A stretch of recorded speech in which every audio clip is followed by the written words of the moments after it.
Welcome everyone to the Warhammer Meta Chasers. This is your weekly tournament rundown show, giving you the information for the biggest and best events coming up over the weekend for Warhammer 40,000. My name is Paul, your host. I'm joined by Dustin Henshaw. Hello, everybody. And Adam Camilleri. G'day. It is a special Halloween episode. We're all, a little bit different than we would normally be. Also, if you celebrate or if you're in a region that was celebrating, hope you had lots of great trick-or-treaters, got lots of cool costumes. If you're unfamiliar with that special event, well, we could take a long time explaining it. It's also my anniversary. Your anniversary. Happy anniversary, mate. Oh, happy anniversary. That's crazy. Yeah, and well done maneuvering your life in such a way you could record this show on your anniversry evening. That was about to say it. That's crazy that you're able to be here right now. We did the whole thing. We went out to dinner. We hung out. We took the youngest trick-or-treating, handed out candy to the trick-or-treaters. We've got some stuff planned this weekend. It's been a good week, but thank y'all very much for that. We have 3 great events to bring you this week. We've got the GT and Talavera, Gem City GT, and Immortal Chill Battle of Britain, Onslaught Tampa, mass conglomeration of the team events that are happening all around the world. We have the three quarters of the world all jammed into one. We're going to tell you what is being played over the course of the team event weekend. How awesome is that?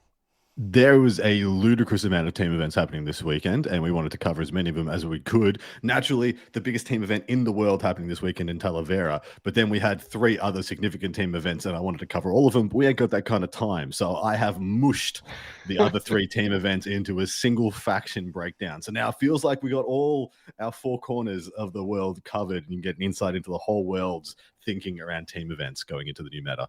I wonder, the new meta, things are really shaping up to where you can almost play anything and anybody can win. That the skill of the pilot really is starting to shine a lot more as each excessive data slate. Well, yeah, this data slate just showed the kind of the close to perfection that we were, and hopefully the even closer we are now, because all it needed to do was nerf surge moves, which were becoming oppressive in the form of, cultist units, knock down some of the efficacy of sisters. In this case, it looks like they've removed just 1.5 to 2 units from sisters armies, and then bring up some of the bottom. And looks like they've definitely done that. So very, very, very exciting. As we get closer and closer to crowning a world champion of Warhammer, for the countries that will be participating at the finale for the circuit events, golden ticket events that have been coming up. It's going to be interesting to see what people continue to play leading up to that, and then what the best of the best from around the world bring to compete with the rest of it at that event. Keep your eyes peeled. I've already been chit-chatting with some contenders going to said event. And yeah, there's a lot of different factions being thrown out there, a lot of different Space Marine archetypes, a lot of Marines, a lot of Sisters, a lot of Xenos. Yeah, it's going to be really interesting. Looking forward to it. First event we're going to be covering here. Well, first, get a shout out, the Risky Rollers 46-player event. 8 rounds in Melbourne, Victoria, Australia will be streamed on the Risky Rollers YouTube channel. Yeah, I'll be in that chat when I can this weekend. I was hoping to attend that event, but unfortunately, having just moved into my new house, and I've got some guests coming in from overseas, I need to get my house pretty spick and span this weekend. Don't really have much time. So I'll be in that chat chatting around. So please come and join me there and grab some of that goodness. 8 rounds with only about 50 players means that this is going to get really spicy towards the pointy end. Should be very Is there fun. any exclusion? Can players play the same player more than once? No, I don't believe they can play the same player more than once, but they've done the pod system for day one to avoid such an issue. So they've podded pretty much based on ITC seeding. Actually, I'm not too sure based on their seeding, but essentially it's very similar to what we'd see at WCW or the Nova Open or Warhammer events, where you get potted into a pod of I think it's 5 or 6 players. And then 1 plays 6, 2 plays 5, etc., etc. Mm-hmm. And so then you'll go into the open brackets as for day 2 and day 3. So yeah, but the cool thing is that the player who wins this thing has gone through an absolute Shark Tank, or there could be a player who wins this having taken a loss. Keep your eyes peeled as that drama unfolds. First one we're going to be covering is the GT Talavera from Talavera, Spain. 600 players in 100 teams of 6 playing over 6 rounds. This event, every year, this event is ridiculous. That's insane. And just so you know, that's like 99% Spanish players, Spanish nationals playing in this thing. The size of their community is just mind-boggling, that every year they put up like 500, 600 plus players in 6-player team events. It's the biggest team event in the world. And it is spectacular. And the good thing is with the 100 players, 6 round is enough to get a definitive winner, right? Based on my math. Anyway, I'm not going to count on my fingers for you, but a spectacular event. What are we going to see there faction-wise? Faction-wise, we're going to be seeing in the Imperial Super Faction, there are 20 Sisters of Battle, 29 Custodes, 6 Admech. That's a low number. I was expecting more than that. 30 Astra Militarum, 27 Grey Knights, 36 Imperial Knights. Space Marines is 9 Astartes, 36 Dark Angels, 9 Space Wolves, 17 Blood Angels, 10 Black Templar. Chaos, there's 35 Chaos Space Marines, 22 T-Suns, 25 Death Guard, 19 Rule Leaders, 23 Demons, 32 Chaos Knights. Xenos, there's 43 Necrons, 31 Orcs, 29 Tau, 22 Votan. Hive Mind, there's 31 Tyranids, 11 Genestealer Cult.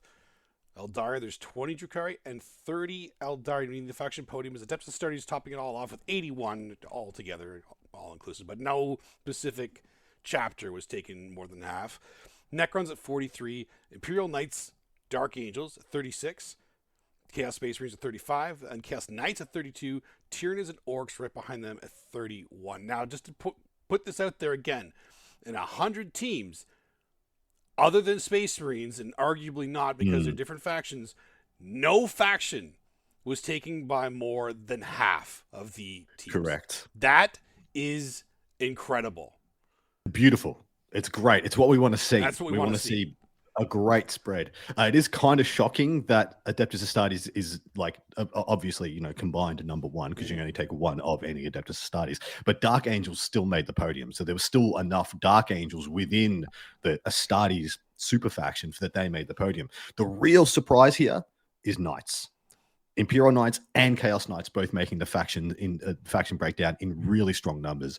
36 Imperial Knights, 32 Chaos Knights. This thing is super Knight-centric. I'm trying to think about if, like, in the 6-player turn, which I have not played in a 6-player team event. It's been 4, 5, and 8s, and not 6. I wonder if there's something about that in the pairings that makes the Knights a little bit more attractive. Yes, I think there is. I think there absolutely is time for Knights to shine in teams. I think there's a lot of reasons that people are going to be stripping away big anti-tank or what I call super heavy infantry. Things like Bulgrim, things like Deathwing Knights are greatly reduced in number and efficacy. And so a lot of people are stripping out things like their Eradicators, which now cost a huge amount more points, which was the thing that would pop out and kill 3 baby Knights in a turn.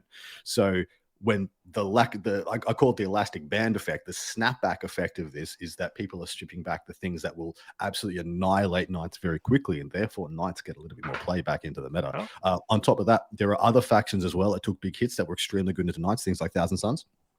Were extremely potent, extremely strong into Knights, like just removing them while completely dodging because the of fact mortal wounds and stuff. Yeah. I don't care what your toughness is, mate. The only thing that matters is the W, the wound number. Yeah. And look, checks watch. Yeah, I got that many in me. Let's go. Bang, bang, bang, bang, bang. Yeah. And so there's a lot of different factions that really did not struggle with Knights previously, but now their archetypes are somewhat changing, and I think the Knights are getting a bit of a lease on life. Downvoting people in the live chat. By the way, I know we mentioned that we do this live. We do it live each and every Thursday at 9 p.m. Eastern time. Downvoting people say at the with that number of rounds and that number of teams, you can still have 2 undefeated there at the very end. But I'm sure every team in the contention is going to be trying to make that not happen. I'm guaranteeing you there's going to be a tie or 2 in the top levels. Yeah, for sure. There's a lot of, we know there's plenty of ties, especially because the meta is so close at the moment. There is a lot more ties at team events, and so being on the top side of the tie is actually is almost enough. We could almost call that a minor win. In the scales right now. The other the 2 big factions that their previous best archetype got significantly hit and changed, which was Sisters and Chaos Space Marines. Now, Chaos Space Marines have maintained their very strong numbers here, but Sisters have not, which is very interesting. So still 35 Chaos Space Marines, despite their previous best archetype being, completely reworked. Whereas Sisters have, in comparison, been almost abandoned in retrospect. There's like 20 Sisters of battle here. Any reasons you guys can think for that? Terrain? Could be. I mean, there's not. I don't think there's a terrain system that's bad for Sisters, right? No, there's just some. But it's depending on what kind of build they're going, because a lot of the Sisters builds are now going really tank heavy, right? We're like shooting heavy for teams, especially. Oh yeah, triple Exorcist, triple Castigator stuff. Yep, absolutely. So they're playing like almost a pseudo guard role. Yeah, exactly. Or a duo guard role if they have guard as well. Or they're going to be paired with something. Like maybe CSM is doing the same thing. Maybe their Space Marines doing the same thing because there's so many factions that can do that same kind of archetype to double up on the same thing, and that a lot of lists will have trouble dealing with it on the right table, on the right mission. So when pairings makes a big difference. So one of the reasons I came to in my cognition, You're thinking, it's good, yeah. My cogitators came to is that. So Chaos Space Marines came out. They had a very strong archetype, or a very strong couple of archetypes, and then they went to the Cursed Cultists. So when the Cursed Cultists got nerfed, they had a good archetype to go back to, especially in the form of Renegade Raiders and stuff like that, which is just like good quality stuff in boxes, plus you take your pick of Predators, Vindicators, etc. Whereas Sisters came out and had that one strong build in Bringers of Flame, and now that that's been nerfed, it probably takes a little bit more development to get back to where they were and find the next best thing, rather than Chaos Space Marine players being able to default back to where they were.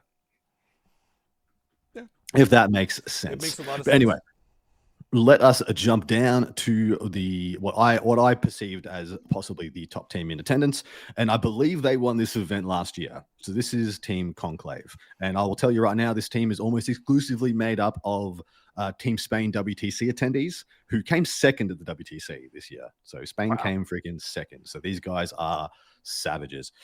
We got Blood Angels Liberator Assault Group. Do you know what my funniest thing at the moment, Paul, is? It's Bad Bash and Blood Angels, because all they get is a group. They don't get a strike force or a task force. You just get a group. You're just a group. You're just a rabble group. It does seem like a little, like a bit of innocuous. Like, oh, it's just a Liberator Assault Group. It's just a group. The guys got together. They brought a casserole for dinner. Like, let's go kill some heretics. It's like, I mean, even Nids have got Invasion Fleet. Yeah, just a group. Anyway, Liberator Assault Group, Asterath Captain, Jump Pack Captain, Mephiston, Dante, and a Combi Lieutenant, so Combi Weapon Lieutenant. 5 Assault Intercessors to go in an Impulsor with the Captain. 3x5 Jump Pack Intercessors, one of which will get the Jump Pack Captain. 10 Jump Pack Death Company, obviously going with Asterath, seeing as he didn't take Lamartis. 5 Infiltrators, and then 6, 3, 3 Sangard, and 5 Scouts. So going very heavy into the Sangard, but not quite all in. They're very durable. I mean, they're incredible. I mean, the 4+ invulnerable save and the 3 wounds. I mean, in addition to their 2+ armor save, but like you really rely on the invulnerable save and the additional wound in this environment. And they're good. That's heavy on them though. It is quite heavy, quite expensive in investment. What I like about this one is that it's very MSU. 3x5 Jump Pack Intercessors, and then 2x3 Sangard, and then you have the 2 big hammer units and the 10 Jump Packs and the 6 Sangard. Of course, the six Sangard will get Dante, and the Asterath will go with the others. It means that you just really have this nice tempo game you can play, and of course, with the Liberator Assault Group, even 5 Jump Pack Intercessors can be extremely deadly. Next up, we have a Necron's. Before we jump on, what I had to look up real quick is the Combi Lieutenant. What he has there has the priority target reroll ones on the objective, but then can make a normal move, the end moves. So it gives him a little bit of extra shenanigans you have to plan for, and that's not in every list today. Yeah, agreed. Necron's Hypercrypt Legion. So this is a new gen Hypercrypt. It's got Nightbringer and a Technomancer with the Silent King, 5 Immortals, still got 6 Wraiths, of course, to go with the Technomancer, 2 Doomsday Arcs, a single unit of 5 Flayed Ones, a single Locust Destroyer, which we would have seen 2 or 3 singles previously, and then the Monolith. So Silent King, 2 Doomsday Arcs, jumping up and down, going around every turn, finding the firing lanes, and then a single Monolith to play shenanigans and be that durable backfield. Astra Militime Combined Regiment, Lord Solar, Platoon Command Squad, a 10 Commander, 10 Catachans, a single Earthshaker battery, which is interesting, 2x6 Ogren, not Bulgren, 10 Aquilons, a Leman Russ Exterminator, 3 Rogal Dawns, a Basilisk, and a Scout Sentinel. So doubling down on the slowing mechanics with the double Earthshaker, essentially, the Earthshaker and the Basilisk, and then just got 3 freaking Dawns to just blast people, blow people up. Next up, we have a Grey Knights Teleport Strike Force, 2 Librarians, Drago, a Grandmaster Dread Knight, 2x5 Terminators to get the 2 Libbies, 5 Strike Marines to jump around, do a bit of sticky, 3 Dread Knights, 5 Paladins to go with Drago for that beautiful 6-inch charge from reserve, or it's 9-inch charge, but 3d6 or whatever it is, and then a single Ministorum Priest, just taken as an Imperial agent, just slammed in there for the cheapest thing you can chuck on a backfield objective. Which I actually don't hate. If you've got nothing else to do with your agents, why not? Next up, we have an Orcs Warhorde. Now, this is a little bit on the interesting side. 2 Beast Bosses, 2 War Bosses, a War Boss in Mega Armor, 2x10 Beast Snagger Boys, 3 Trucks, 2x5 Flash Kits, 10 Gretchen, 2 Kill Rigs. Here we go. Kill Rigs are starting to come back, boys. Big unit of 5 Mega Knobs to go with the War Boss in Mega Armor, 2x5 regular knobs to get the War Bosses, and then 2x5 Storm Boys and 2x5 Tank Busters, which I gotta say is the first time I've read out that name in a dang while. But definitely high on the kill rigs. I love seeing the kill rigs back in the kill action. Of course, like they're going to be 145 points or something now. It's actually ridiculous. Really? Yeah. I was going to ask. That seems like a bargain for something that competes in every phase. Yeah. So you're exactly right. They are 3-up armor, and then they have a 6-up feel in their pain. Yep. They have 16 wounds at toughness 10. So very high wound, like point per wound and toughness. They are extremely attractive, extremely pushed. I mean, they don't do a hell of a lot of damage because, of course, they're hitting on bad. They don't do they don't do an unsightly amount of damage in combat. It's just a bunch of like the rhino attacks. I mean, the Rhinox, whatever it is in the front, and then just a bunch of boys swinging at you. But the fact is exactly what you said, Paul. They operate in every phase of the game. They've got a great tank shock and they're ultra durable for the points. So I think they're a great buy. And then lastly, we have 1,000 Suns of Cult of Magic. So new gen 1,000 Suns. Let's see what it looks like. Ahriman, 2 Exalted Sorcerers. Of course, they're on discs. A single Infernal Master who does have Arcane Vortex. Magnus and a single Sorcerer. 5, 5, 5, 10 rubrics, so not compromising on the rubrics. So the compromises have to come elsewhere. A single Rhino, a single Mutalith, compromise. 2x10 cultists. So no Enlightened, only a single Mutalith, but still has gone heavy on the rubrics. This is an army of like 5 dudes. It's the army of 5 dudes, 1 unit of 10 dudes, and this is really interesting because this is like I refuse to adapt list. Like I'm still good enough to make every time you lose like 5 rubrics in a character, it's like a fifth of your list gone. But don't you get to choose the fights? Like, don't you get to Yeah. Can you assume that they'll be banking on choosing the fights when those fights happen? So I know this player. This player is extremely good. He's one of the best T-Suns player in the world. And I'm assuming he's just backing his absolute finesse and mastery of this faction, because you're exactly right. You get to choose the vast majority of engagements when you play T-Suns. But anytime you choose wrong, devastating. Absolutely devastating. And I assume that... yeah, go ahead. Dustin? This T-Suns list doesn't look different than the old ones. What did he lose? He lost a whole Mutalith, essentially. A whole Mutalith and a unit of Enlightened. Oh, whatever. Yeah. Hey, say whatever. Let's say he plays against Chaos Knights, yeah? And turn 1, the Havoc launchers kill all the cultists. What is going to get you a primary score on turn 2? Rhino. Cool. Okay. Turn 3. Pushing the problem back another turn. Yeah. This list has to just take. Can never trade. Can never get into a trading war. This player may be good enough to do it. But yeah, that is the 6-pack from Conclave, guys. It's really man, there's a lot of interesting stuff in here to unpack. The guard list is really kind of spicy as well. Triple Dawns is not something that I actually expected. I much expected guard players to go back and lean more into the Leman Russes over the Dawns. because I thought the Russes were getting a little bit more juice in the tank commanders and stuff like that. But yeah, triple Dawn plus a tank commander plus an exterminator plus 2x6 Ogryn is really quite something, especially when you have 2 neutralizing pieces in the Earthshaker and the Basilisk to slow things down. The Necrons is pretty much what I expected to see. I did still expect to see 1 unit of 3 heavy destroyers, because you can still make 1 unit extremely potent with the destroyer character, destroyer lord, attached for the crit 5s and the reroll and all that stuff. But yeah, really good and interesting to see the Nightbringer taken there as well, because there has been a lot of hypercrypt lists that have been dropping the Catan wholesale. How do you guys think this operates together? It does have 2 uppy downy factions in the Grey Knights and the Necrons, and I think they work together really well in tandem to just be problems for people to try and get any decent scores into. The rest of it looks like it only has like 1. No, it does have 2 aggressive lists in the Blood Angels and the Orcs. Well, I think the Orcs are kind of like their anti-Knight stuff. Really? Yeah, that Orc list. Yeah, the Orc list will do pretty well against Knights. Yeah, Beast Snaggers get to pop off as vehicles and monsters, right?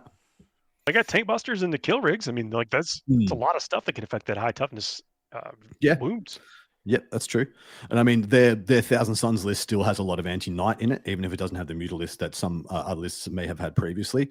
Also, the Blood Angels does quite well versus Knights, doesn't it? Because I mean, any time that 3 of that 5 jump pack intercessors go out, grenade, then charge. Well, the Liberators sort of have the grenade. They also have the +2 strength and +1 attacks, and then the lance, and then lethal hits if they want it too. So there's a lot you can stack up.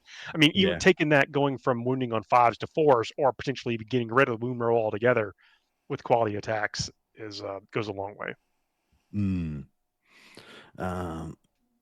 Yeah, I think this is a great 6-pack. 6-pack. I really like how this all homogenizes and works together. But yeah, 2 bigger missions here, like we said previously. I would assume these group of 6 lads would definitely have a Sisters player in here, and they don't have a Sisters player, and definitely would have a Chaos Space Marines player, and do not have a Chaos Space Marines player. So just from a straight efficiency thing, I mean, you're looking at just what's efficient. What is the good point buys and the good lineups, and they've even taken things, I think, to crack the meta, like the 3 Dorns, the 3 units of Sanguinary Guard, the tank busters. I mean, there's some deliberate choices here, I think. I actually really like this Grey Knight list as well. Having essentially 3 little tough units of Termies, like 2 2x5 Termies with a Librarian, 1x5 Paladins with Drago, and then still having 4 Dreadknights, I think is a beautiful balance in that Grey Knight list. In fact, I wouldn't be surprised to see that list make its way over to the singles meta. Well, in team events, so we don't pick the team we think is going to win. We pick the faction we think is going to score the highest battle points over the course of the rounds. And this is going to be tough. I mean, with this many players, a lot of variance here. 100 teams. Somebody roll a die. Who's going to pick first? 100 teams. I don't have a dice available. Somebody. This is the last event of the month, and so. Is this the last of this month, or is it the 1st of November? It's this 31st. So I mean, it's the 1st of November for you, but it's for the rest of the world. Adam getting the points for next month, and just Paul and I are getting the points? No. We're all keep getting points for this month. It's fine. All right, Dustin, feel free to take it away. I'm just going to pick. Oh, you're just going to pick? I'm just going to pick who's going first. Dustin, you're going first. Oh, it's a team event, and it's hard to tell anyway. But you know what? I still believe in T-Suns.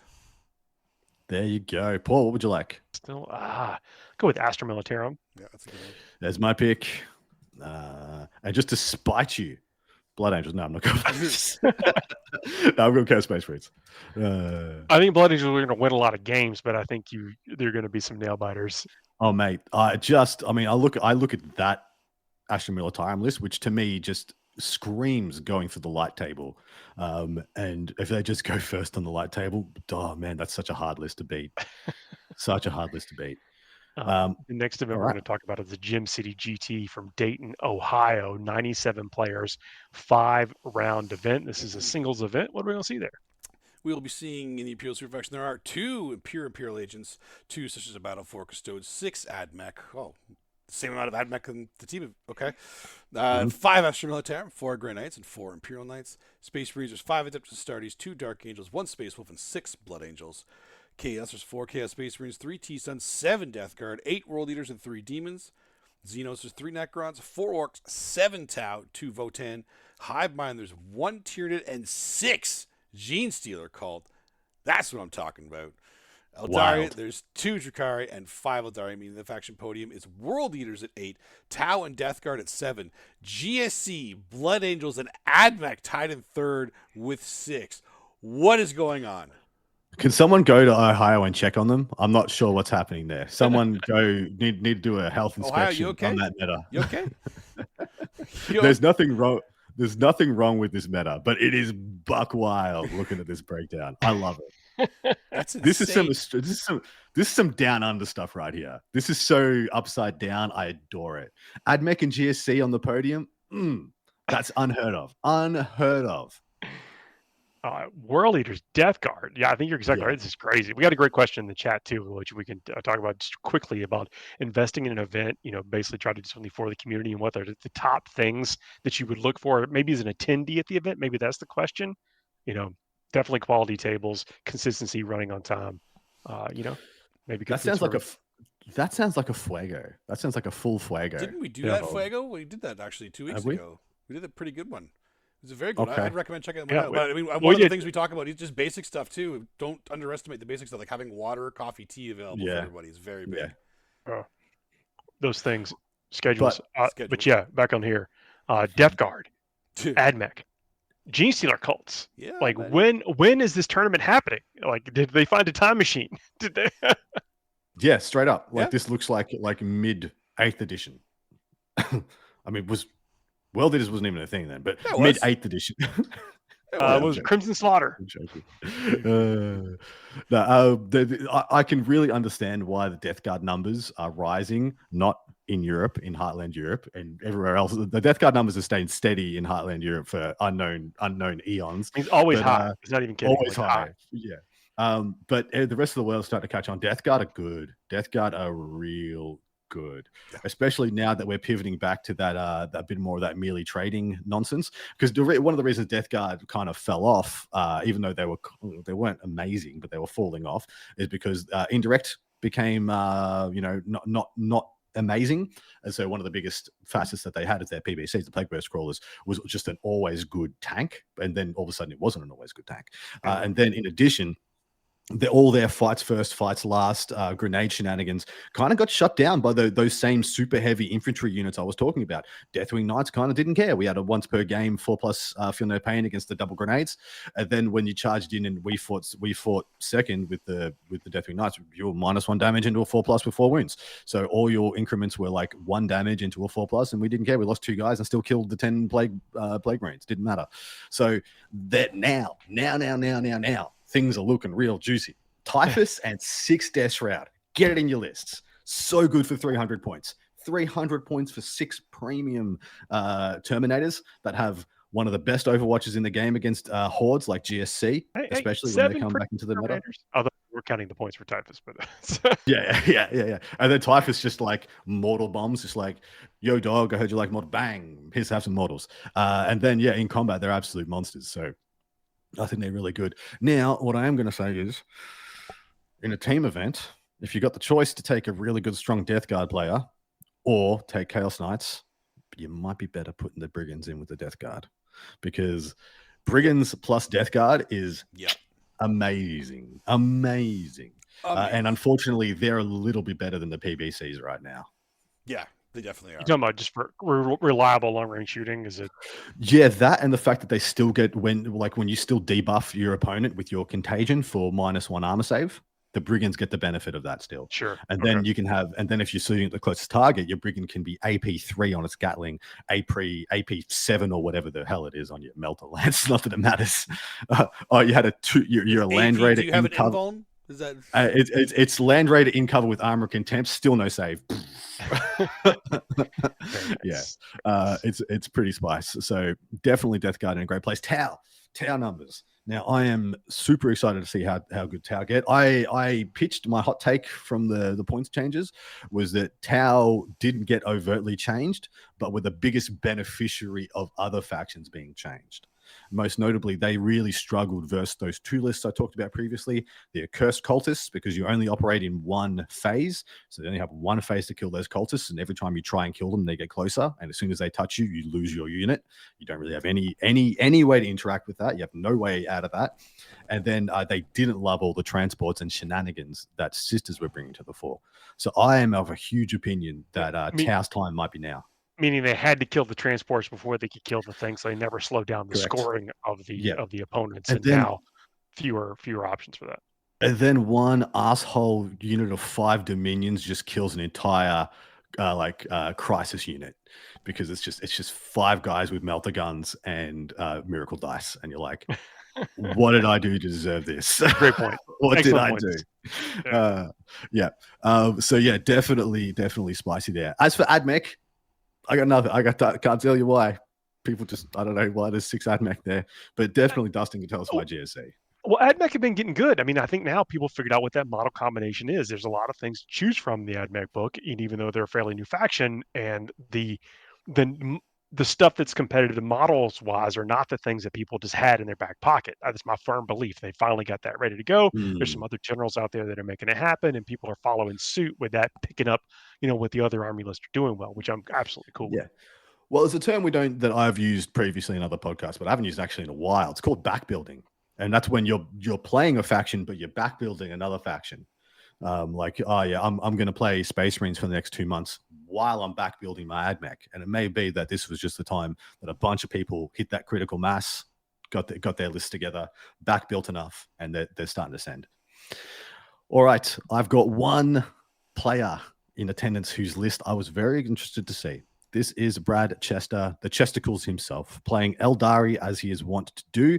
And it is a very similar archetype Eldari, but very different units than we have seen previously. He has, of course, Battle Host. He's got an Autarch. He's got a Death Chester with Fate's Messenger. He's got Fuegan, and he's got Karandrus. 3x5 Dire Avengers. Don't ask me why. I don't know.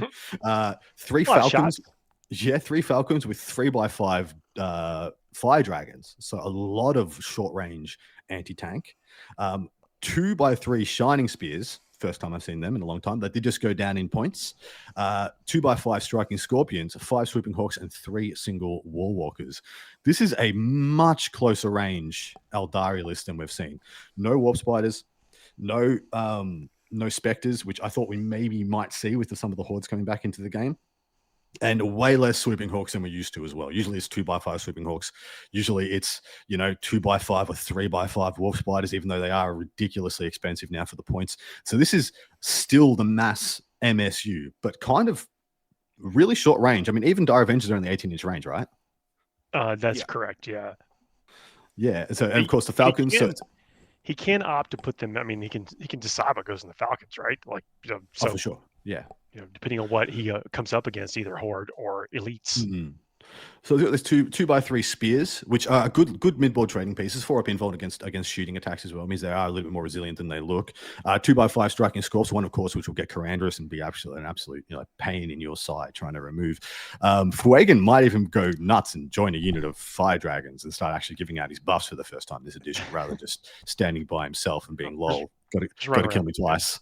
Yeah, but what I'm seeing here is the perfect list if you knew that Tau was going to be here in big numbers. This is a great anti-Tau list. In addition, I'm interested to see how this goes versus the 8 World Eaters, because I'm not sure. Why are you saying that with the anti-Tau? I get because of the drop Fire Dragons and the Warwalkers coming in, maybe? Yeah, Warwalkers are a problem that in that matchup, it demands a unit of crisis suits to remove, because they're actually very awkward for things like you can't kill them with breaches. -1 to wound into the invuln at toughness 7. You wound them on 6s with stuff like breaches. They become very hard for your small arms to take care of. They need a unit of missile sides. Of broadsides, of missile suits or plasma suits or fusion suits. And then as soon as you do that, a Falcon response force comes in with 5 Fire Dragons and you lose your unit. Mm-hmm. So I actually really like this in that matchup. I think it's very good at the fact of being like, because a lot of people playing Retaliation Cadre, Also, this army has quite a large footprint for like deep strike denial. It's not going to deny 3-inch deep strike very well, but the conventional deep strike, it'll lock off 3/4 of the board very quickly, especially seeing as it's got a couple of infiltrating and scouting units and stuff like that. And we keep talking about the Falcons because they basically work like Eldari drop pods. Yeah, that have good guns. Like, would you like to have like a Las Plaz drop pod? It's a Falcon. For those people old enough to know what Las Plaz means. That's what we're talking about as far as like it's like a quality thing that can deliver these troops who are in very close proximity wherever is needed. That's why the comment about the response force you just mentioned. Exactly right. But yeah, very strong list by Brad Chester, and I expect him to do quite well with this one. And who picked first last time? Dustin picked first last time. So Paul, you're picking first this one. I'll pick second. Dusty picks last. I'm not ready. I can't in good conscience say Death Guard. I'm going to go Blood Angels. Blood Angels. I'm back in Chester to get at least a podium. So I'm just actually going to write in Chester. All right, Eldari. Solid choice. Look, what about constantly you, delivers. Six GSC, Dustin. You know what? Maybe it's time. GSC, let's go. Oh, good man. So I'm the only one. I did not go with my default pick. What were the guard numbers? Guard numbers are respectable. Dang it. You guys all picked your defaults. Yeah, this is Ohio. I mean, there's some good guard players there. There's some good every player's in Ohio. Next up we have our conglomerate. Yeah, this is like the next events we're going to talk about are team events happening all around the world. A total of 220 players in 6 or 8 player teams. 35 total teams, 5 round event over the course of the weekend. What is this mashup of factions we're going to see? Let's have a look-see. So the Imperial faction, there are actually 2 Imperial Agents at team events. I don't think I've seen that in a team event before. No. 15 Stations of Battle, 4 Custodes, 4 Admech, 18 Astra Militarum, so they actually break the 50% 50%. mark. 11 Grey Knights, 5 Imperial Knights, 5 Adeptus Astartes and Space Marines, 7 Dark Angels, 5 Space Wolves, 9 Blood Angels, 3 Black Templar. Chaos, there's 12 Chaos Space Marines, 10 T-Suns, 8 Death Guard, 11 World Leaders, 6 Demons, and 7 Chaos Knights. Xenos, there's 15 Necrons, 6 Orcs, 15 Tau, 5 Votan. Highbind, there's 15 Tyranids and 10 Gene Stealer called. Those are incredible Highbind numbers. Eldari, there's 3 Drakari and 9 Eldari, meaning the faction podium is, of course, Adeptus Astartes, topping off with 29. Only 6 teams did not take some flavor of Adeptus Astartes. But, again, not the same chapter, so not quite the same. Astra Militarum, though, coming in at 18 is pretty big. They're actually breaking 50% mark. The first one to do that this week, actually. Although we don't know if it's in one of the teams or like maybe one of them is 0 Astra Militarum for all we know. But anyway, Sisters, Necrons, Tau, and Nids right behind them with 15. Chaos Space Marines right behind them at 12. Grey Knights and War Leaders then with 11. And then GSC and T-Suns at 10. So GSC technically making 2 of our podiums this week, even though one of them was a singles event. But this was the biggest reason I wanted to do this. So just so you know, I wanted to break down all of these team events individually, but we don't have time for a 2-hour and 15-minute show. So I mushed them all together because now we have Europe represented in Talavera. We have Spain, the Iberian Peninsula at a minimum. We have England represented. We have USA represented, and we have New Zealand represented as for your team's insight. And it's a good world out there. It is a good spread. Apart from Astra Militarum, everything else looks very pretty. Sisters, Necrons, Tau, and Nids all at 15. None of those factions surprise me. Chaos Space Marines doesn't surprise me either. Grey Knights and World Leaders don't surprise me. And GSC and T-Suns both do surprise me. That is more T-Suns and more GSC than I would have thought. They shouldn't. Both of those. T-Suns are never going away. It doesn't matter how much you nerf them. They're still good. There's still going to be players that know how to play it and bring these events. That's right. Now I believe though that there isn't, and this may have been true in the previous list as well, but there isn't enough redundancy that I feel like T-Suns at a team event can be taken by somebody without utter confidence in their ability. So it has to be like a faction specialist then? Got to be a faction specialist now. Same probably for Drakari as well, to be honest. Drakari's probably in that same boat. Funny enough, Scary doesn't think so, but he's biased. Yeah, absolutely. Scary is his head in the ground in Comora. He knows the soil there. He knows its taste. Knowing those stratagems and what to do and when to use them, knowing the command point ratios you need, like that's winning right now for them. So interesting to note that in Spain, Dark Angels was overwhelmingly the Astarte of choice, whereas in the entire rest of the world, almost, it's Blood Angels, with Dark Angels slightly behind them. So 7 Dark Angels across these 3 events, but 9 Blood Angels across those 3 events. And Space Wars and Vanilla Astartes both getting good numbers. I actually think Vanilla Astartes might be looking the best that they've looked since the Index days. So that could be an interesting one to watch. The other numbers here, the Chaos Space Marines still holding strong. Good numbers for Thousand Suns. Actually, good numbers for all the Chaos factions, to be honest. None of them are very, I would say, are low. Even Demons with 6 and Chaos Knights with 7, Death Guard with 8, pretty respectable, especially when compared with like the fact there's only 4 Custodes and 4 Adeptus Mechanicus, only 5 Imperial Knights, so much lower there than their Chaos counterparts. The Votan numbers are a little bit lower than I would have thought. I have heard a lot of people being very high on Votan going into the new meta. For a multitude of different reasons, because a lot of people are now of the opinion that they have the most well-pointed dudes in box. If that makes sense. Is that the Land Fortress or the Sagittars? Either. Actually both. Okay. With the Repulsor Eradicator package, well, you were taking the Repulsor to insulate your Eradicator Apothecary Biologist package. With that being disincentivized quite a lot, the Land Fortress now looks like the next best version of that in the game. And so people are getting quite high on the Votan again. And especially as the Votan has been much more fleshed out with the Jaegers. Berserkers are feeling a lot better in the game as well as Pioneers also. Without those super heavy infantry units, the Pioneer damage output is really, really good into people's trading units. Jaegers are the scouting unit. That's the kill team unit that worked its way into 40K, right? Yep. Yeah, exactly right. But yeah, so this is a beautiful spread across the rest of the globe. I didn't do a team breakdown for this because I didn't think it was fair. I'd either have to do one for each team, so each event, or none. And so we got to see what's happening all around there, and we can still pick. This is going to be more difficult to pick, more tricky to pick.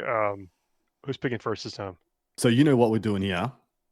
We're only picking first place. But if your faction comes first in any of these 3 events, you get the points. All right. Okay. So you got 1 pick, but 3 chances. I'm on board with that. I'm picking first. No, I think I'm picking first, right? Oh, you picked first last one, didn't you? Yeah, you did. Yeah. So I picked first. Dustin picked second. Paul, you last. Nice. You tried it. You got to shoot your shot up. Wait a second. There's an opportunity here. Dustin, what would you like?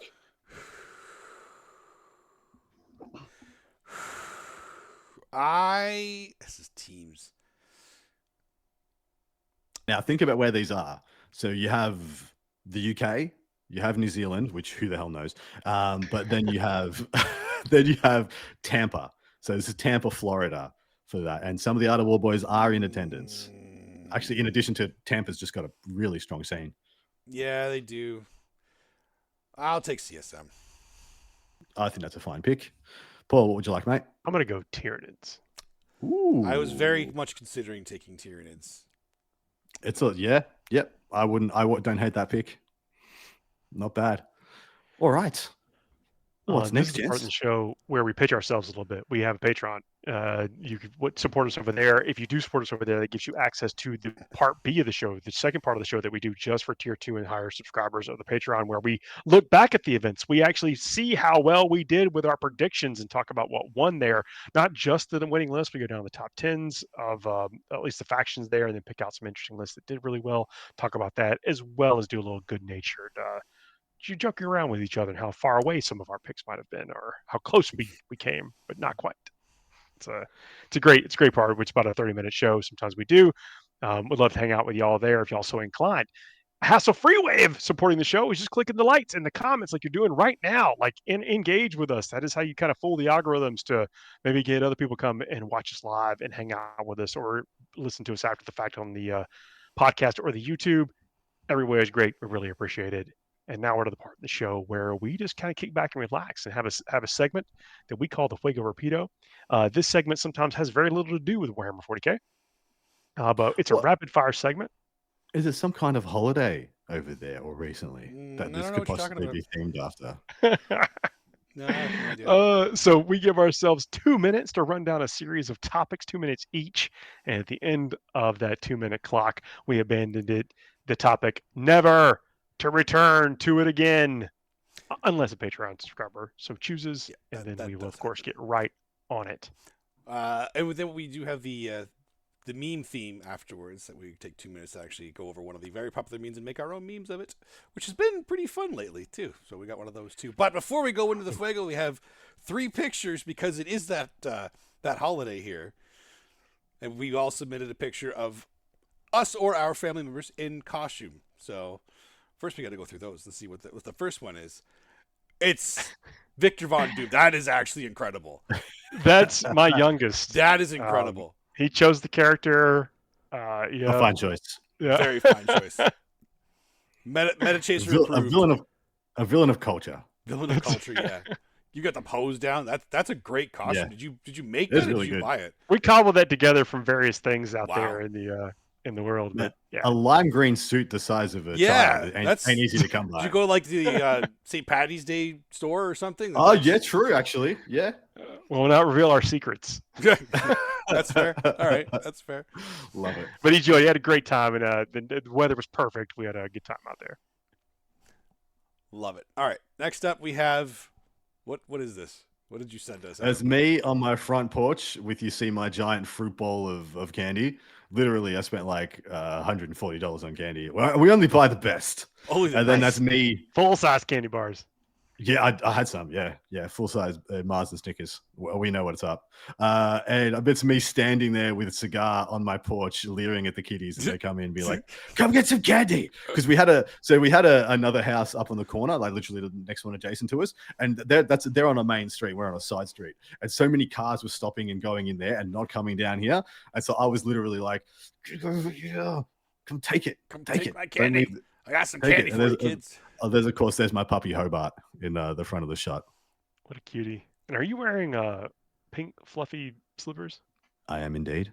My slippers. slippers. It's comfortable when you're yelling at the kids. Yeah. It's got to be comfy, mate. That's my second time. So they were bought for last year's Halloween to go with my undead porn star sailor look I was going for. I was wearing denim cut off short shorts, a big fluffy robe, and like a big gold chain and a sailor's captain's hat, and big fluffy pink slippers. It went together, mate. You just have to imagine. Yeah, I can. I definitely imagine that. I'm not going to, but I'm doing it. I can't help it now. It's not getting. I got pictures. Don't worry. I got pictures. You'll see them. Of course. And then last but not least, we have the Gru family. Look at that. Despicable Dustin. There was a question earlier on if I was Gru or Uncle Fester. I am definitely Gru. That looks awesome. Rough. Rough. Both great characters. Yeah, amazing characters. Yeah, for sure. Both. I approve of both of them. Yeah, my wife is obviously Lucy, and our little one was a minion. Adorable. All right. Hope everyone out there has a safe, if you celebrate this and wonderful time out there, and that y'all's weather was as good as ours. So yeah. If you celebrate it, it's a very fun event to just be a part of. There's always safe places to do it too. A lot of stores now neighborhoods have started getting together and doing like even before Halloween, like during the day, so the little ones actually have a chance to do it too, because it gets pretty late sometimes when you do it. So, All right, now let's get to the Fuego of the week. It is the Halloween Monster Showdown because it is Halloween. Yeah. The battle you've been waiting for. The battles you've been waiting for. Yeah. Didn't know you needed. They're a little more generic, but we're going to see what you guys think too. First one, vampire versus werewolf. Oh, vampire all day long. Vampires fly, dress cooler. Dress can cooler. Turn into bats. Are we talking about a fight here, or are we just talking about being better in general? We're talking about a walk-off, a Zoolander-style walk-off. If it's a walk-off, the vampire wins, obviously. Like that's every time. Vampire wins in every category. So there's no question. So this is my thing, yeah? Okay. If the werewolf gets the jump on the vampire still might win. Really? But the vampire gets a jump on the werewolf's effed. So I think it's this vampire. You need a pack of werewolves. And if we're talking about werewolf as a group, you need a lot of them. So a werewolf is essentially just a 6-foot wolf, right? That's a werewolf. Terrifying as it is. Bipedal, walks around, enhanced strength, enhanced senses and speed, I have to imagine. Yeah. Yeah, I mean, like in my head canon, it's just like a grizzly bear. Okay, what kind of werewolf is like a what grizzly werewolf bear. are you thinking of right now? Are you talking about like an underworld werewolf? You're talking about the Van Helsing, like the. I mean, even the underworld, actually, you know the underworld werewolves. The Hugh were Jackman like werewolves, like the Van Helsing werewolves in the Hugh Jackman movie, were actually really cool. I think they were. They were like 10 foot tall. Yeah, they were massive. Like if you're talking about that werewolf, I think they'd mess up. And it goes without saying, as much as Twilight sucks, nothing sucked as hard as their werewolves, who were literally just dudes. It was like animals, so just dudes. Yeah, thurned into dogs. those aren't. It was the worst. It was the worst. Not counting. 100%. I think werewolves fast. Maybe they can talk to animals and commune with nature. Maybe they've enhanced strength. Super quick. But vampires still winning at all times, and just looks cooler. I always just feel like a werewolf is just generally stronger than a vampire. Yeah, but see the difference for me is a vampire has the ability and knowledge to have a gun. Wow. With bullets in it. And the werewolf's just like, I got my mitts. And one of the werewolves comes in with like a machine gun or something, and then a werewolf, see, the thing is, like in vast majority of mythologies and whatever, a werewolf does not have the intelligence to use weapons, and that is because the whole premise is on the full moon you lose control of your humanity, surrender to the beast, to the beast. So essentially, it's just it's just a vampire in a tree with a silver bullet in a sniper rifle and wins every time. I don't know. Maybe I just haven't seen the strong vampires or something. And I've watched Buffy. I've watched all that stuff. I don't know. Okay. All right. There's a bit of a debate in chat too. Okay, but I think most people are leaning towards the vampires. All right. I don't think it's solid, but I think vampires are kind of getting more of the votes right now. So next one. We didn't change Dustin's mind. No, I didn't change my mind. Yeah. Oh, that was clear. That was very clear. Zombie versus mummy. Ooh. Now, I mean, mummy is supposed to herald like the plagues of Egypt and stuff like that. If you're talking about that kind of mummy, supernatural. I mean, but if we're not talking about that kind of mummy, it's just two zombies, right? It's a zombie versus zombie. Kind of. Just one's an Egyptian zombie and one's a generic zombie. The mummy. Are we in these exercises? Are we supposed to aggregate mummy the whatever the creature is across all mediums? Like the mummies from the Mummy movie, much different than the Mummy like Universal monster mummy. Yeah, I think because of this one, we're gonna need to look at it as the mummy from the Universal monster universe mummy. So not like the ancient Egypt, all the curses and stuff, but more of like a more powerful. I mean, the mummy from the first Mummy movie. I mean with like Brendan Fraser and stuff. Is pretty vicious. Yeah. Well, yeah. But very slow, right? It's still a shambling. He's a dude. He's around. He turns his face into a giant thing that goes around and crashes their blimp or something. And you are talking. I thought you said you weren't talking about. I was picturing some like black and white 1920s mummy. Sorry. Are we aggregating all of them across the different and like boiling it down to what some type of average of all those is for the being? Well, there's no such thing. I guess there are a couple of super zombies out there. That's going to get complicated. I think Solomon Grundy from DC Comics is a zombie. That's true. Solomon Grundy is a zombie. Yeah. So if he actually dilutes that into a more powerful pool than if we're doing that. Okay. We're making it harder now. Mummy's still winning. Mummy's still winning? All right. Yeah. See, like... I think the mummy has more potential in general. If you just boiled it down to like, here's a mummified corpse from ancient Egypt, or here is like fresh zombie that got bitten yesterday, that zombie probably wins, right? And we are like a mummy without any supernatural thing is just laying there dead. The zombie is at least animated. Correct. Well, okay. Correct. Well, that far, sure. Yeah, that makes sense. Yeah. Okay. All right. So, let's take it to the upper echelon. Brendan Fraser mummy versus Solomon Grundy. Solomon Grundy. Let's do that. Solomon Grundy's winning that. So zombies taking this one. Really? You think even though Imhotep can't be killed by conventional weapons. Solomon Grundy can fight Superman though sometimes, right? All right. So here's the real test then. So it's not Solomon Grundy versus the mummy. It's Solomon Grundy versus Keith Richards. Whoa. Well, rock and roll never dies. That's right. No chance, Solomon Grundy. No chance, Solomon Grundy. No chance. I think the most consensus of that was the mummy winning that with a couple concessions for zombie. If we're talking about like Solomon Grundy, but yeah. All right. Next up. Imhotep rules. Here we got Grundy still gets slapped by any Tomb King, so that's. I mean, look, bringing in the knowledge, and then Solomon Grundy can lose to Superman. So yep, that's. Superman beat the Mummy. We're not going there. That's a different show. All right. Next up, Frankenstein monster versus the Swamp Monster. Ooh, this ain't bad. The Swamp Monster, like Swamp Thing. Yeah, are we talking Black Lagoon? Or which Swamp Monster are we talking? Yeah, our creature from the Black Lagoon. Yeah, that's What did you have in mind, Dustin? Which one was more comparable? Do you think?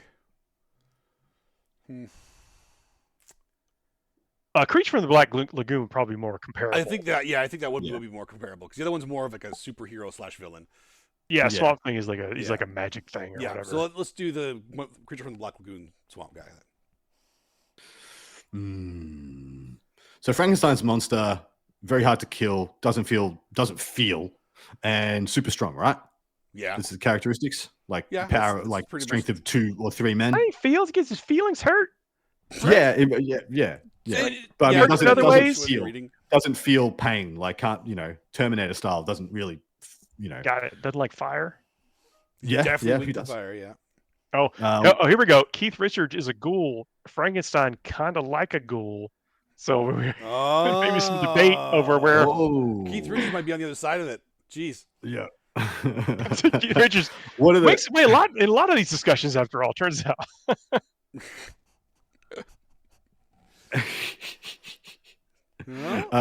What are the characteristics of the Swamp Monster or the thing from the Black Lagoon?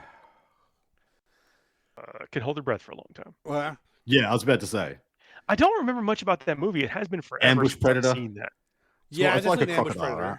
It's still stronger than a human. Is it stronger than Frankenstein? Probably not. Yeah, so theoretically, Swamp Monster ambushes Frankenstein's monster. But I mean, if he just if he fights him in the swamp, he just drags him under, and Frankenstein. Frankenstein doesn't need to breathe. Frankenstein's monster doesn't. Yeah, but he's not doing anything. Yeah, I don't know. He takes out Creature from the Black Lagoon all day long. I reckon he does. And the Creature from the Black Lagoon is not using fire because he's wet. So yeah, it's true. Main weakness removed from the pool. Okay. Yep. So essentially, it's a Pokemon battle where the Swamp Monster cannot be super effective. Okay, well that clinches it right there. Then. So Could somebody make that? Could somebody make like a Pokemon style Monster Mash game? That'd be amazing. It has to exist out there. Oh, if it doesn't, mate. Yeah. All right, moving on. All right, next year's Halloween. Chucky versus Megan. Kind of old versus new. Who's Megan? Megan's the newer with the little AI girl that basically becomes Chucky, but a modern Chucky. Okay. Yeah. Chucky. Does she still run on batteries though? I don't think Chucky needs batteries. What does Chucky run on? Evil? Hate. Hate. Yeah. I just love that Chucky was like garden. He was just like a garden variety, like thief / criminal. And then when it got into the doll's body, was like, oh my god, here we go, killing again.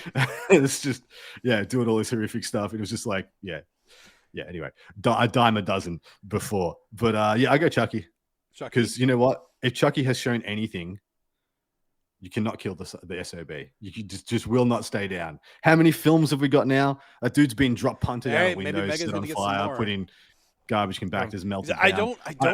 I don't see Megan losing to Chucky though. I don't know. I don't know much about Megan. I don't know what Megan's abilities are. Think of like iRobot robots. Like, how's Chucky going to deal with that? Oh, she's a full-size robot. Because she's human size. Child size. She's child size. Oh, okay.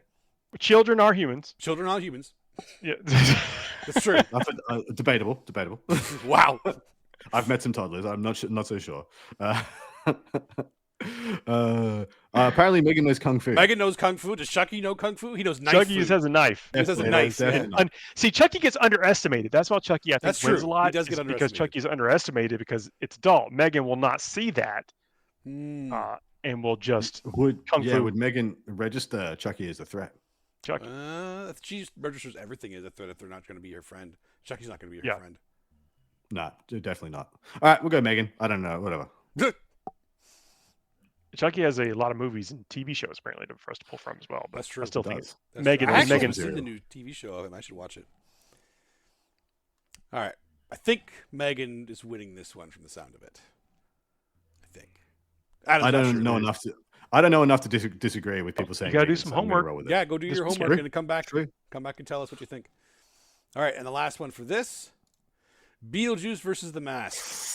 Oh, that is good. That's the best one we've had so far. Oh my man, they are not bound by physics, laws, anything. They just kind of. They both have limitations. Like the mask has to be put on, and then Beetlejuice has to have the name said three times to be unfettered. So theoretically, the mask says Beetlejuice 3 times and summons him for a duel. I think the mask. Really? Yeah. Does the mask use the Toon Force? Does that? Because I like that term, the Toon Force. I like that a lot. Yeah. I was thinking the Toon Force puts him over the top. Like, I mean, although Beetlejuice has like some cosmic weird stuff, could he just black magic the mask off his face or something? Send him to the underworld. Like whoever's wearing the mask. Well, now you're waiting in line in your 8,000 billion. Couldn't he just like possess the mask and then get him to take it off? Couldn't the mask just turn himself into a sandworm and eat Beetlejuice? Wouldn't even need to eat him. He just turn into a sandworm and scare him to death. Yeah, he does not like. Just hit him with a big hammer. Just be like, big hammer. This is tough. Like I think that's a good one. I want Beetlejuice to win this, but I think the mask takes it. Yeah. I think that's probably where I am. I agree as well. I want Beetlejuice to take this, but I think the mask wins. Also, like you saw what's his face when the bad guy put on the mask and he just got shot by a million bullets and just like kind of sucked him up and blew him out. Like that guy's borderline immortal. I guess another reason it could be whoever's wearing the mask could make a difference in that too. What would happen if Beetlejuice wore the mask? Beetlejuice is immortal too, right? I mean, he can't. He's dead. Immortal. He's dead. He could get exorcismed, and that's death for the dead. That's true. Yeah. That's true. Yeah. But man, Beetlejuice wearing the mask. Now there's a side mask. Yeah. There's a fuego in there somewhere. They become friends. I don't think they fight. They would like each other a lot. What's the in Full Metal Alchemist, the two muscly guys where they just handshake after doing a flex off? I did not see that one, but I'll trust you. All right, I'll send it to you. All right. Well, that's the fuego for Dorian. this week. There is no point in having a Chuck Norris verse. No, there is not. Because the answer is Chuck Norris. It's always Chuck Norris. Always Chuck Norris. All right. This week's meme theme is from Anchorman. Well, that escalated quickly. So this is whatever the meme is. Basically, it's followed by well, that escalated quickly. Oh my goodness. So here we go. 2 minutes on the clock. Go ahead. You leave a hole in your backfield turn 2 and a monolith 3-inch deep strikes into it. Well, that escalated quickly. Blood Angel Captain comes in with his couple attacks, but does his Super Saiyan and rolls 5 6s for triple explosions. Oof. That escalated quickly. Like the sound of that. Or you fail all your reroll on your charges. That de-escalated quickly. Turn's going to go a lot more spectacular for your opponent. You roll for first turn and then pick up area denial and establish locus. Well, that escalated quickly. That's good.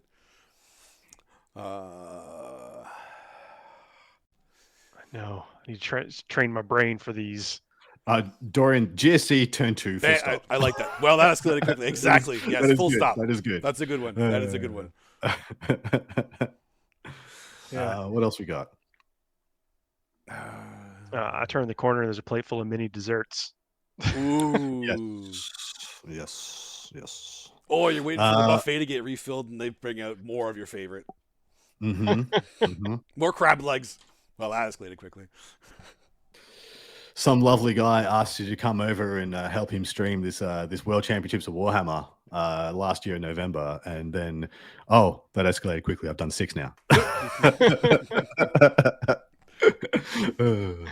Someone asked you to do a podcast with him, and now I do 5 a week. That escalated quickly. Those are all appropriate. Appropriate.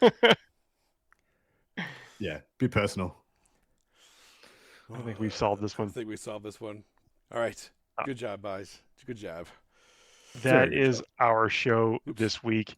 It's been a pleasure talking Warhammer with y'all about, and it's continuing to see the evolution of players and the data slates, and that we've got a nice mix of factions each and every week, and it is. I think we, are going to be focusing on like the pilots, the list, and then the results to try to influence what's going to happen week after week. It is anybody's game out there right now. Yeah, we love the meta orders right now, especially in these team events right now with no teams or no representation, like over 50% is the pinnacle of meta, that's what we want right now. That's what we want. Like, this is amazing. And continue hopefully to see that, as in the next several weeks, talking about what's going to lead up to world champions, what people are taking in both team and singles events.